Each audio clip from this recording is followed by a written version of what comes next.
If you can hear the sound of my voice, clap your hands 1 time. If you can hear the sound of my voice, clap your hands 2 times. Clap your hands 10 times. Nice work. Thanks, guys. That was great applause. Welcome to Collaborative Homebrew 101, the cure for the common murder hobo. My name is Adam Davis. My name is Adam Johns. We are the co-executive directors of Game to Grow, which is a 501c3 nonprofit in the greater Seattle area that runs 5 weekly social skills groups for teenagers, serving almost 40 kids every week, using Dungeons & Dragons in therapeutic social skills groups. There's a lot of excitement for that. I'm glad. I'm super glad for that. So we see a pretty wide range of challenges in our groups, everything from autism to anxiety to ADHD or depression, or sometimes just quirky kids that are having some trouble making friends or that are a little socially isolated. And so these young people come to our groups every week for 90-minute sessions as an opportunity to play Dungeons & Dragons with other kids with similar life experiences and similar challenges. And they get to play D&D, which already has so many wonderful benefits. Every time you sit down and play Dungeons & Dragons or other kinds of role-playing games, you're already setting yourself up for success by being in an environment that reinforces social skills. So we actually did a talk at PAX, one of the other PAXs a little while ago, about the specific things that Dungeons & Dragons gives you, the wonderful benefits that it gives you, stuff like perspective taking, frustration tolerance, collaboration skills, and creative problem solving skills. We're not really going to get into too much depth on that today, but always good to keep in mind. The game you play is good for you. And so what we do that's a little bit different than just playing Dungeons & Dragons is in our groups we design the in-game scenarios specifically targeted towards real-world areas of social growth. So we'll do things like if a young person is working on building confidence or is working on some self-advocacy skills, we'll have them in the game have their character need to, in order to overcome an obstacle, they'll have to use some of those skills. So they might have to convince a king to rally his army to protect the kingdom from a ravaging horde of orcs or something like that. And then in that encounter, that young person has to find that strength in themselves to convince the king to do so. So we design the game so that the young person can carry and take some of those benefits from their character back into their real life. So that's kind of a description of what we do, but that's actually not what this panel is about. You guys came to Collaborative Homebrew 101, and that's exactly what we're going to do. Today what we're going to do is we're going to make an entire world and an adventure hook and a bunch of things in that world along with you guys, the audience. And we're going to do that. We're going to show you a whole bunch of techniques for doing that, and the goal here is to sort of solve the problem of the murder hobo. Before we get to that, we want to know a little bit more about you. Is that right? Did I do that right? It's an improv panel. I'm going to mess up a little bit. We want to get to know a little bit more about you. Who here has played in or dungeon mastered a game of Dungeons & Dragons or any other tabletop role-playing game? I think there's a few of them. Yeah, I see a few. Actually, keep your hands up if you have played in a game but never dungeon mastered. Okay, and put your hands up if you are more explicitly, you're just a dungeon master, that's what you really like to do. Awesome. Now put your hands up if you do both. You flip-flop back and forth.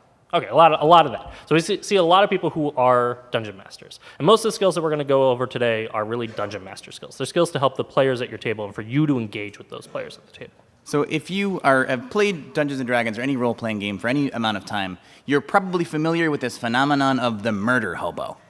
But if you're not, a murder hobo, it tends to be a player in a game or a character in a role-playing game who likes to rove around, kill things, steal things, and sleep in alleyways. This sometimes is just fine. It's exactly what you want to do, but sometimes it can cause some friction at the table between the players and the game master if the game master has designed a really intricate, beautiful plot line, and then the characters just go around and kill all your favorite NPCs. That happens. It can also sometimes cause some conflict between players at the table because they're just kind of wandering around killing things without any real drive for moving forward in the plot.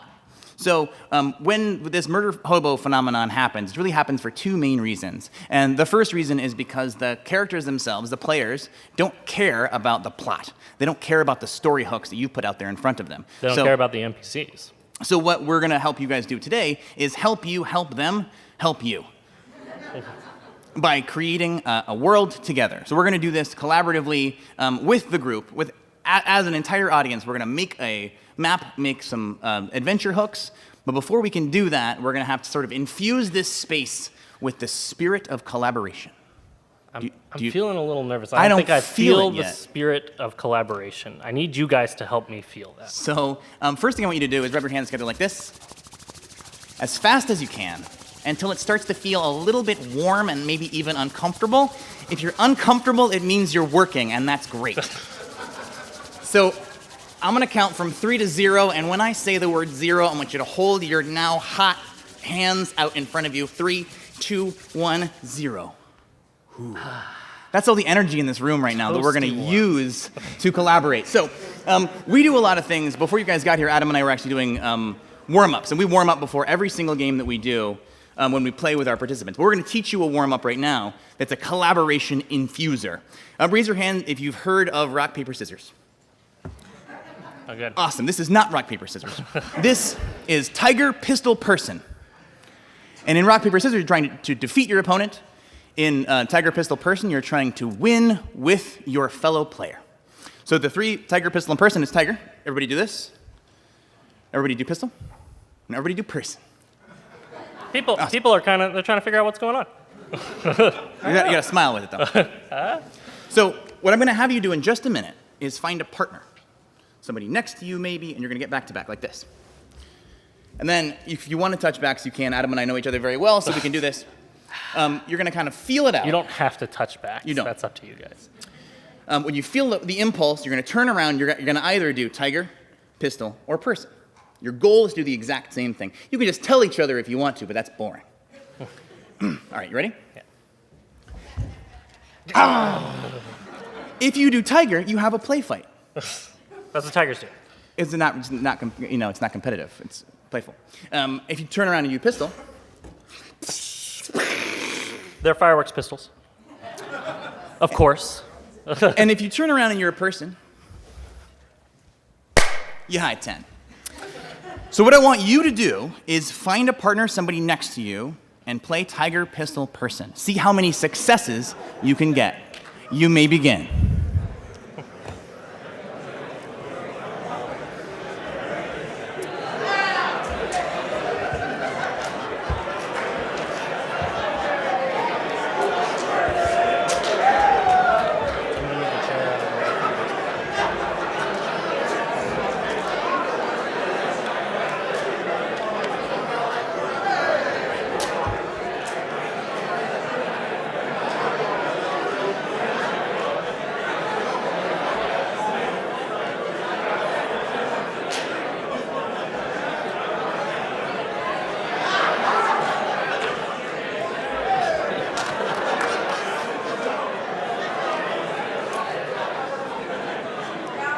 If you can hear the sound of my voice, clap your hands 1 time.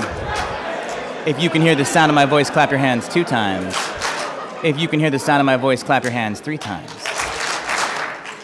Nice. Welcome back. Yeah. For those of you that, that's a great trick if you're trying to get kids' attention. We have a lot of young people, 10 or 11, that wander away from the table sometimes, so it's a good little teacher trick for you. So I saw lots of high fives, lots of tigers play fighting, lots of great fireworks displays. So I can feel the spirit of collaboration here in this room, so we're going to start building our map. I feel enveloped by it, warmed by it. You guys are wonderful. So the next thing we need is some volunteers. So here's what we're going to have you do, just to be clear about your volunteering. You guys are so excited to volunteer. I love it. You guys are so ready. We're going to have you come and line up here. We need 6 volunteers, so it's going to be the first 6 people to line up here, and you're going to add stuff to our map. So good drawing skills are not a requirement because Adam's actually going to add the first thing to our map, and he's an awful artist. That's not true. He's great. He's a really good artist. So, you click the button. I don't know how to use computers, though. It's out of ink. Yeah. Thanks, IT crowd. Nope. You're going to do it with your finger. Adam is going to show us how that's done. Perfect.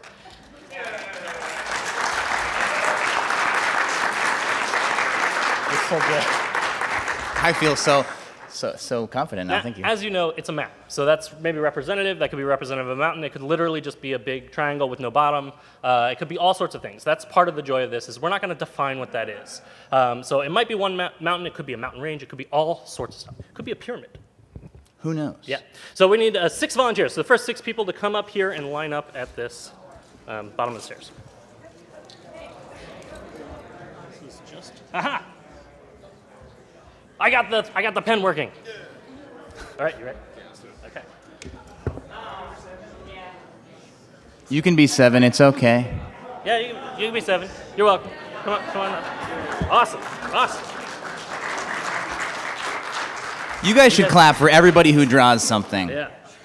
I think that sounds great. Oh, very cool. Maybe that's like... It could be like a series of N's, like lowercase n's. It's a mommy triangle and baby triangle. It could be like a mommy triangle, baby triangles. I love that idea. Oh, very nice. Could be a river. That could be like a territory boundary. No, it can be wherever.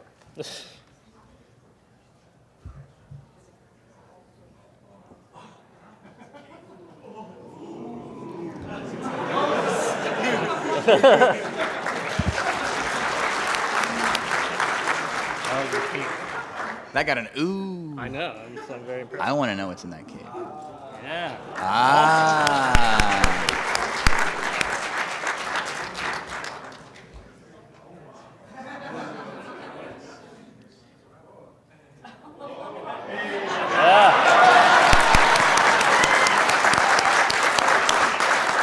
It wouldn't be a classic adventure map without, of course, a sea monster somewhere down there.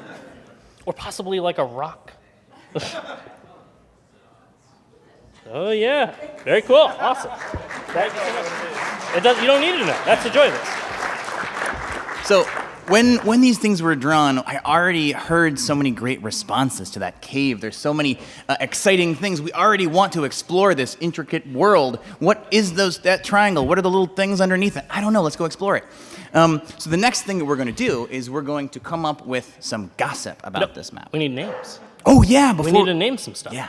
All right, so before we can, this map looks really good, but we need to give it some flavor. We need to give it some history.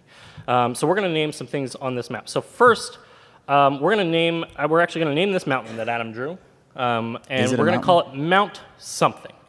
And we're going to find a word. So someone shout out a word. Did you hear anything? I heard Mount Triangle. Mount Triangle. Sure, we're going to call this Mount Triangle. Mount. Very, very, very literal people who name things here. Yeah, this continent is full of a lot This of is literal Hill people. Bump. Hill Bump. So we have Mount Triangle, but we need to name a few other things. This is actually an okay way to name things, is just to shout stuff out, but we actually have a better technique for you guys. We do this thing sometimes called consulting the oracle, and then we name things sort of like using a Ouija board, one letter at a time. So what I want from you guys now, this is a lower pressure. I heard maybe a third of you yelling out names for the triangle, for the Mount Triangle. But now everybody knows that there's 26 letters in the English alphabet, and if you want to get creative, you can use other letters as well. But I want to hear every single one of you making some suggestions for letters at some point. Give me some letters. All right, so I heard A. I heard G. I heard Q. I heard L. I heard I. What do we have so far? I think this is a lake. We're gonna call this Lake. a lake. Agquilo. How do you say this word? Agclee. Agclee. Agclee. Agclee. This is Lake So Agclee. we have Lake Agclee. What are we naming next, Adam? We're gonna name the cave. Ooh, the cave. Of course, we're gonna call it the Cave of. The Cave of M. Oh, I have an idea. This might be easier. I'm gonna have the two sides of the audience alternate letters. So when we do this in our groups, we actually go around the circle and have each person give us a letter in order. Sometimes we jump around so that a different person gets to pick the first letter sometimes. Give me a letter this side of the room. I heard lots of letters. I heard P was the clearest one. Apostrophe. I heard apostrophe. D. Question mark. D. A. M. Z. I also heard umlaut if you want to use that. If you feel the calling to that put an umlaut, I umlaut think that's somewhere great. in here. I'm gonna put an umlaut right in here. That's an umlaut. I don't remember what those letters So are. it's Mupdams. Mupdams. Yeah. The cave of Mupdams. I think the umlaut's more of an oo sound. Mupdams. Mupdams. Those are amazing. So we have a lake, a cave, and a mountain. We'll name one more thing. I think that island needs a name. This one right here? If it's an island. The sea. We're gonna name the sea monster. We should totally name the sea monster. Yeah, we're gonna name the sea monster. So he just has a name. He is a sea monster of legend. We refer to him by his name, not a letter at a time. We We're should a call letter him at a time. Steve. Okay. Now I want to hear. I want some love from the back of the room back there. So I want the back of this side. O. Oh. C. The front over here. Q again. A lot of Q's. Over here. U. Nice. It's so nice when there's a U after a Q. Thank you so much. Thank you, whoever said Thank U. you. And back there? R? R. Was that Yeah, R? it could have been F or R. I don't know. Ah. Back there. What? I love that. That back has lots of volunteers back there. One more time. X. We haven't had any X's yet, Adam. That's true. How do you say this word? So apparently this is awkward. the sea monster, Awkworks. He does maybe seem a little bit Awkworks. That's okay. That's why we love him. Right? He's a friendly sea He's monster. a friendly sea monster. Okay, so we have a few names, and we'll come up with more names as we're going along because it's going to be a part of the process of the other stuff that we're going to do. But the next part is we got to come up with some history about this world. So I'm actually going to come out there and we're going to get some gossip going on. So now that these things are named, we do this in our group sometimes where I would have the players, if they find this map on a scrap of paper, maybe an assassin comes and tries to kill them, and then they find this map inside his pocket. And then my characters would walk around and they'd investigate, and they would ask people what is the deal with this map, and then they would make up stuff in the form of "I heard." So this is like a gossip statement. I heard that that triangle is actually a mountain that has snow on the top. It's kind of a boring rumor, but it's gossip, right? I heard that there's a desert on top of that mountain. I heard that there's people that live in that mountain that wear slugs on their head. And you may be thinking to yourself, you can't have a desert on top of a mountain. That doesn't make any sense. And I would say Arizona. But I would also say, it's magic. We live in, this whole world is going to be a world in magic.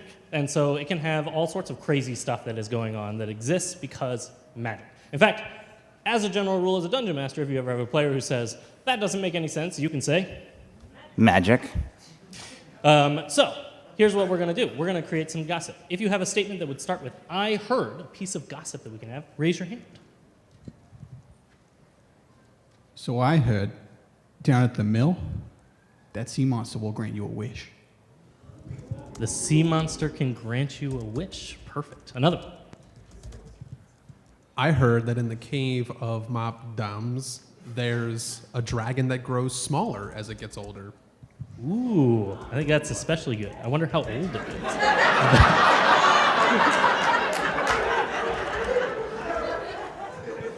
I heard the rumor that their currency is measured in ducklings.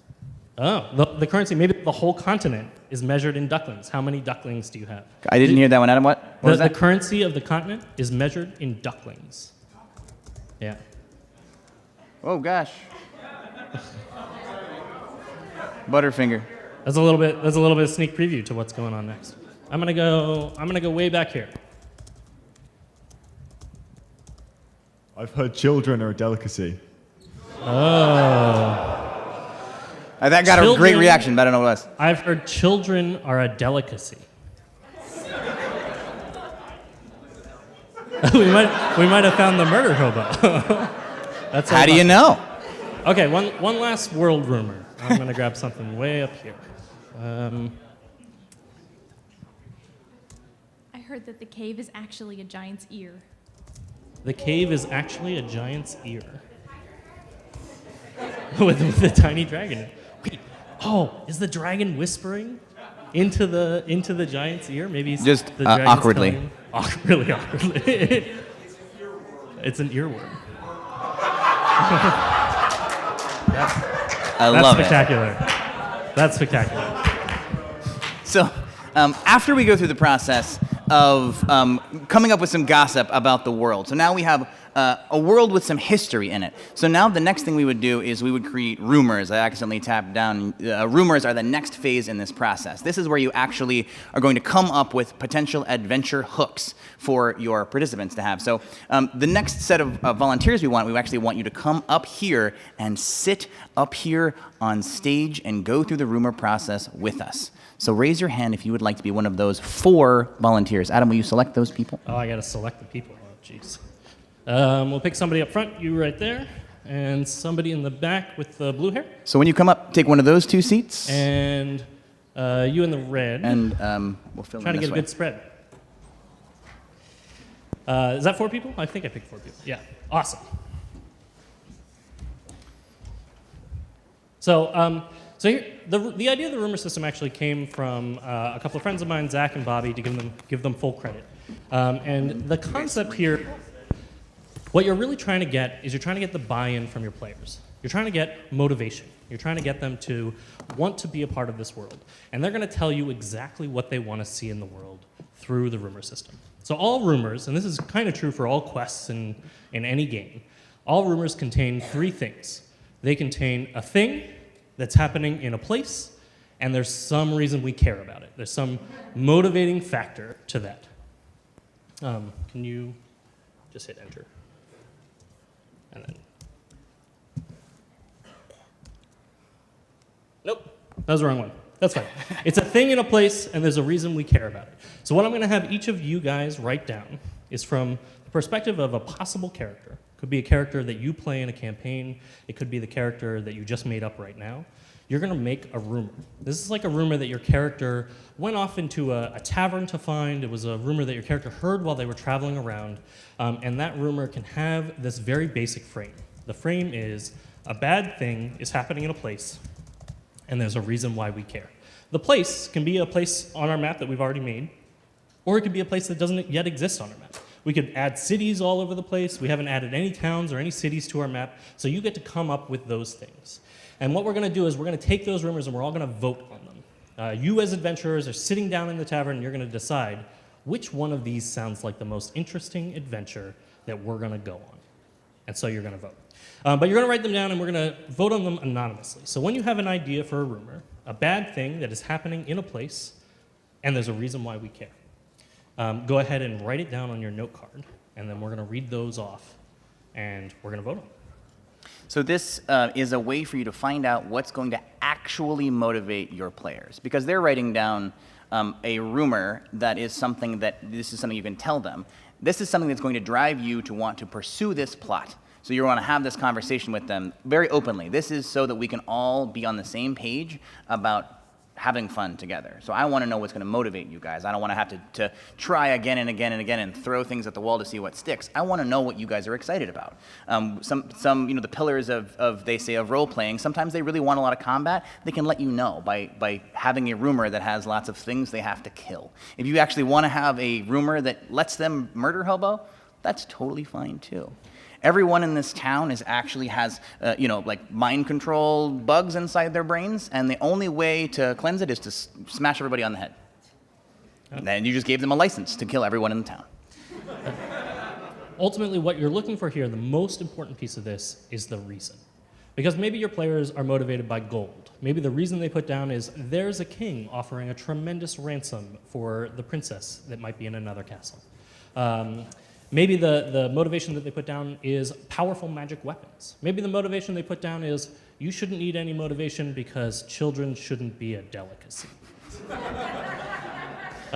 That's the motivation that you have. But whatever it is, it's from the character's perspective, but it's also the player. It's the player coming up with the campaign they want to play, the one that they're most interested in doing. Of course, this often leads to people voting on their own rumor. But I'm going to show you a trick to help with that as well. How's everybody doing on their rumors? Okay. If you're done with your rumor, go ahead and hand them to me. And we're going to read read some of these off, and Adam is going to write down some cliff notes for each of these rumors. I'm going to shuffle them. Even I don't know which one is which. All right, here we go. In the middle of the sea triangle, deep under the sea, is an ancient city of ruins where a dark power is growing and poisoning the water, and possibly spreading to the whole world.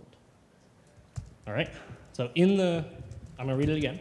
In the middle of the sea triangle, deep under the sea, is an ancient city of ruins where dark power is growing and poisoning the water, possibly spreading to the whole world. Second rumor. The Sea of Salarna has been having its people disappear without a trace, with no discrimination. So you can see these don't necessarily follow the framework, and that's okay. We don't need the sentence frame, we just need those three elements to exist in here. Can you say that one again, Adam? The city of Salarna has been having its people disappear without a trace, with no discrimination. The next one, the ships are being sunk by Awkworks because he has a belly ache. Awesome. Sailors need 2 tons of, I'm not sure I know this word, 2 tons of something to feed him to quell his aches. Medicine, we'll say medicine. Did you get that one on? Yeah. Okay. At the top of the mountain is an artifact that is slowly tearing the world apart. You guys all have like a desire to save the world, is what I'm getting from these. All of these are all sort of world-saving motivations, which is great. Or people-saving motivations. Okay, so we have our basic things. So here's what we're going to do: is we're going to vote. We have number 1, a dark power under the sea triangle poisons from an underwater city. I'm not sure if that's. That's what I heard. Oh, the ruins. Yeah, underwater ruins. Yeah. Or number 2, people are disappearing with no discrimination. Number 3, the sea dragon has a bellyache and needs to be fed. And number 4, the artifact on top of the mountain is tearing the world apart. So here's what each of you are going to do. You're going to vote, and we're all going to vote at the same time. So you're going to hold with each of your hands the numbers that you want to vote on. You get 2 votes. You have to vote twice, but you can't vote for the same thing twice. This allows you to be able to vote for your own if that's the one that you really want to pursue, but you also have to vote for sort of a secondary choice. So go ahead and put your hands down under the table. I'm going to say 3, I'm going to say 2, I'm going to say 1, and then I want you to hold up with each of your hands the 2 numbers that you vote for, and we're going to tally them up. 3, 2, 1. Okay, so we've got 4, 2, 3, 2, 4, 1, 3, 1. Did you get all those? Oh, no. Nope. That looks like 2 votes for 4, 2 votes for 3, 2 votes for 1, and 2 votes for 2. We're feeling the spirit of collaboration. Collaboration, ladies You and guys gentlemen. really did fill this room with the spirit of collaboration. I'm tremendously impressed. That happens very rarely. So there's 2 possible answers here. As you are the dungeon master, there's one great answer here, which is maybe I can do all of these. I'm just going to do the whole gambit. That's going to be our campaign. All of these things are going to be tied together, which is actually seems pretty likely. Like some of these things seem like they might be pretty related to each other. And even if we do end up voting on one of these and picking one of these, we might do all of the other ones instead anyway. The great thing about rumor is that these can all be slightly different than what they actually say they are. But the reality is, and that might be what I would do if this was my campaign, but it's not my campaign, it's your campaign, and so we're actually going to have the audience vote. So Adam has a very sophisticated audience-o-meter on his right side, because Adam's actually deaf in his left ear. So he has a very sophisticated audience-o-meter on his right side, and we're just going to go down. I'm just going to say the number, and I want you guys to cheer for the number that you want to see, because we're going to create more gossip about this particular rumor. So let's give 1 cheer to test it out. Everybody cheer. Awesome. So if you want to vote, so you guys only get 1 vote. Just vote once. Nah, you can vote however much you want. The thing that the loudest yell is going to win it. If you want to vote for number 1, let's hear a cheer. Okay. If you want to vote for number 2, let's hear a cheer. A lot of number 2. Very loud people. If you want to vote for number 3, let's hear a cheer. A lot of people are fans of Awkward's. And if you want to vote for number 4, let's hear a cheer. I think it was very close between Sea Dragon and Artifact. All right. Then I think we're going to go with both. So our winning numbers are Sea Dragon and Artifact, but all of our guest panelists up here have done an amazing job giving us some really, really interesting rumors to work with, and we want to give them a huge round of applause and a huge thank you for helping us. Thank you so much. You guys can go back down to your are we allowed to say which one was ours? Oh yeah, I almost forgot. Absolutely. Which one was your rumor? Number 2. Number 1. 4. 3. Awesome. Thank you so much, guys. And the thing you didn't know what it was durians. Oh, it was durians. That does make it more interesting. So here's the next part. We now have a basic outline and a basic plot hook. But again, we need some gossip to really deliver this. Now, as a dungeon master, when I see this gossip, it's rich. It is the butter in which I butter my bread. Because this gossip is the place where I get to really, really build on what's going on in this campaign. They say that creativity doesn't thrive in a vacuum. Creativity happens because you have boundaries that you have to be creative in. And these gossip points are my boundaries. But whenever any one of the players sees the thing that they put into the world or the gossip that they created, they get an opportunity to feel some sense of success and feel some sense of power and opportunity that they contributed to the world that you're doing together. So the 2 plots that we're going after are 3 and 4. And we're going to make some additional gossip about those 2 things. So this is like the adventurers went out, they went to the tavern, they decided this is the adventure we want to go on. Then they go back out into the city and they decide, okay, what more information can we find out about the Sea Dragon Bellyache and about the artifact on top of the mountain, tearing the world apart. So once again, this is I heard. Who has a gossip for me? I heard the artifact on top of the mountain has to be destroyed by being devoured by a dragon. Oh, that's pretty good. I like that. And you might have to get the dragon in the cave in order to help out with that. You gotta get it to him before he grows too small to eat it. Oh, but you have to get it to him before he grows too small to eat it. I hope it's a really small artifact. I hear the dragon is being punished by the gods, and any that feed him will be punished as well. Ooh, the dragon is being punished by the gods, and they do not look kindly on helping out the people who they are trying to punish. I heard that the artifact is activated by dragon stomach acid. Oh, so not only do you have to feed it to the dragon to destroy it, it also activates the artifact. I'm gonna come around this way. We'll get somebody from over here.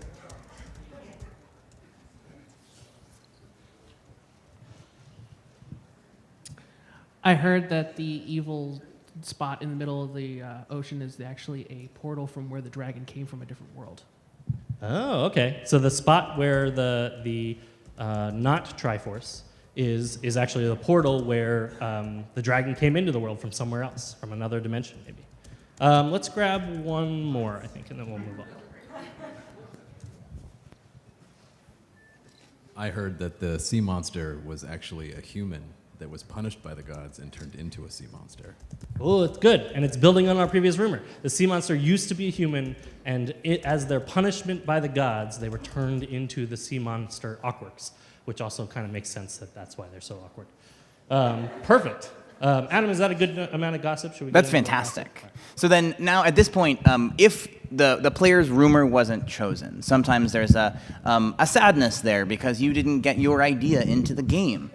So the gossip phase of the rumors is really nice because then everybody gets to put in a rumor, and now these rumors are all as true as rumors can be. So now the rumor might exist that the dragon came from an underwater portal. It could be that there is an underwater portal. The dragon didn't necessarily have to come from it, but that's the rumor. Or there's so many good ways to say yes but to a lot of these rumors, so they don't have to necessarily be true. Adam had a group that their rumor was when you go into this town, they give everybody 1,000,000 gold. So what I had them do is that it turned out that it was only true for their 1,000th visitor, and that was the person right before the players got there. So they threw a big party for him and all this stuff that happened, and the players were like, oh. It's kind of true. It's a kind of true rumor. It's not entirely true. What's great about that rumor is that it tells me a couple of things. One, it tells me that the players are going to try to break the world when I give them world-building powers, which is kind of a reach for power, right? It's an opportunity to do whatever you want. It's like playing Minecraft. If I play Minecraft, I get to do whatever I want in the world. I get to have a lot of control over it. And there's a lot of value in that. There's a lot of power in being able to have all that control. But it also lets me know that that player wants gold. And I don't make magical items purchasable in my world. You have to find them. So I'm not really sure what they would do with 1,000,000 gold. I'm not sure that it would really help them at all. They would stay in really nice inns. Yeah, they would get the nicest inns. They would get what? They would get targeted by the Thieves Guild, which actually might be a great plot point. Just wasn't the original plot point that I was going for. Additionally, we get to use a lot of the same skills as we're going forward in other parts of our game. But we'll get to that in a second. So the next part is we're just going to talk a little about like some of the stuff we've seen in some of our games. We have this awesome map that we created here at our game today that you guys can take home. We're actually going to put this map up online on Twitter along with our rumors and all of our stuff. So if you want to take these rumors, if these hooks seem interesting to you and you want to use them in your campaign, take them with you, take the map, go ahead and do those things. But more importantly, the thing I want you to take away from it is the skills for how to make this motivating for your players. But we're also going to show you some of the maps that we made in our games. This was actually one of the first maps we ever used this technique. This was several years ago. So what's really interesting about this map is the city of Warsaw. The players came up with an entire backstory for the city of Warsaw, which is all the way up in the upper right corner, that the city of Warsaw was under siege so much that the Wizards of Warsaw lifted the entire city out of the ground and turned it into a floating continent floating over a lake of lava because it was an easier place to defend. This one I did recently. There's down in right by the river or by the coast. There's the JSA, the Justice Society of Magica, and they were holding tryouts, so that was their rumor. They liked that. Then the Justice Society became an anti-werewolf hate group. This one was great. This one, there was a scientist in the lab who was using the technology in that meteor over there to create super soldiers to fight against the Tabaxi over there, but really it was all a secret plot by the witch down there in that star hut to harvest souls to feed her green flame. Yay! Someone did it. I was wondering if someone would do it. So we have a ton of these. Some of them will do things like add X's just to make it more interesting, give the players an opportunity to dive into it. Some of them have been just incredible stories. Most of the time we do this at the start of every quarter. But sometimes these stories that we come up with the players become the storyline that we do for a whole year with those players as they're continuing to explore all the amazing things that they've created in that world, and as they continue to explore the very intricate plot that we've created. And there are lots of recurring themes that I would love for like a psychologist who's big into archetypes to like analyze why there's so many floating islands that happen. It's just cool because they're awesome. Because they're awesome. I think you're hired. I think that's why. So as you can see, we do this a lot, and not all the maps are beautiful. Yeah. Sometimes it's just whatever the little dinky whiteboard is that we have on hand, which works out just fine. I can't tell anything that's on this map. I guess those are mountains. There's a forest, yeah, and there's some crops, and then there's a mountain. But this turned into a plot line where there was a kingpin-type character who was buying out the three towns in order to raise Gormu, the spirit of vengeance, who is basically Godzilla. And then they had to raise Mothra in order to fight Godzilla. Good game masters steal. The naming convention that we also use for a lot of our NPCs, which sometimes leads to some pretty wacky NPC names. This group really likes Z's, and so they were in the Nine Hells and talking to a devil down there, and they named him Zaxuzoziuza. And then we decided that there would be homebrew to rule, that in the Nine Hells it's very rank-oriented, and that the more Z's was in a devil's name, the higher his rank was.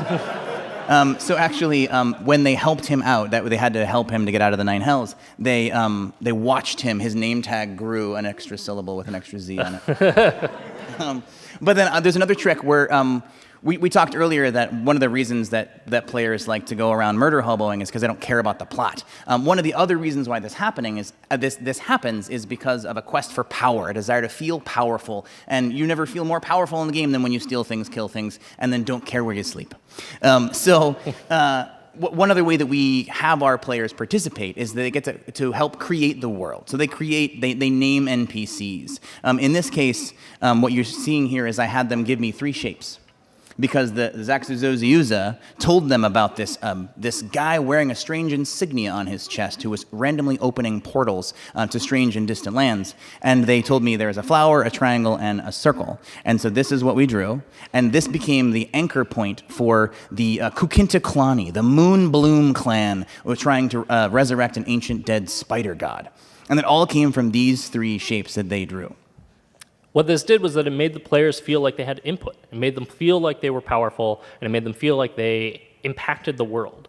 And ultimately, a lot of the times, that's what the players are looking for when they're going around and killing all of the NPCs that you so carefully designed. They want to feel a sense that they are impacting the world and that their place there matters. Even if it's goofy. So this is another one that we created. This was an insignia for an evil group of dwarven clerics. And they brandished this sigil on their shield across their chest. It was their official insignia. And so they would, do I see anybody with the insignia on their Yes, you do. They didn't see it as a smiley face. They thought you were nuts if you had mentioned that to them. We also have used this for some other stuff. We had parties that were fighting Fomorians, and Fomorians are like big, very, very ugly giants, but these particular Fomorians were especially ugly, so we had the players design the face of the Fomorian. They designed the face one piece at a time, which they came up and added to the face of that we drew out there. So you can see this Fomorian has like a mouth on its head, top of its head, and like flames shooting out of the top of his mouth. And then I think he has a banana nose, maybe 2 banana noses, I don't know, something like that. Here's another one that we set up and designed for that. Yeah, they just took turns drawing things. And then they could use this to their advantage. So the Fomorian's eye was on the side of his head, so they could be tactical and run around and stand on the other side of his one eye over there. It just gave an opportunity for them to feel like they were a part of that world and that they helped create it. So, in a minute, we're actually going to do some Q&A, and if you have any questions, you can totally do that. But before we break for Q&A, the thing that we want to leave you with is that the real solution to murder hobos is sometimes your players want to be murder hobos because the entire party has decided that's what the game they want to play and that's what they really want to do. But often at times, the real solution to it is that if your players have buy-in, if your players have an opportunity to help create the world and to show you what they're motivated by, both the players and the characters, they have a chance to suddenly pursue much, much more in-depth, much, much more interesting plot lines that you as a dungeon master can help them put together so that you're all creating the story together. So we also have one more exciting thing we're announcing. So Adam and I have been doing therapeutic role-playing games for going on 7 years now. And we're excited because we're going to be taking everything we've learned in the last 7 years and distilling it down into a box kit that is called Critical Core. So Critical Core is going to be, basically we're going to take all the things that you need to get started with a game of Dungeons & Dragons so that anybody can pick it up and learn it even if you've never played before. But it's also going to contain a module that is going to be aimed at building social skills, aimed at individuals, largely who are on the autistic spectrum. And each challenge in the module is going to highlight the specific skills that it works on and give you some framework for how to continue to work on those things. If you have an interest in being able to help run a group that benefits social skills and being able to build a lot of those things, this is going to be a perfect entry point for you. Whether you're a teacher, a parent, a therapist, whether you just want to help the community by going to a game store and offering to run a group for kids that might not fit into another kind of game group. So this is actually going to be a Kickstarter that's going to launch in about, I don't know, 6 weeks or so. So we would love it if you are interested in this, if you can get online and join the mailing list so that you can be informed as soon as the Kickstarter goes live. It really would make a huge, huge difference to us being able to get this out to other people, to parents and therapists. Even if you're not interested in it, but you think it's a good idea, please tweet about it, please talk about it on social media, sign up for the mailing list and send it out to other people, just forward the email to other people, whatever the case may be. So we're going to start the Q&A, so you can start lining up right there for Q&A.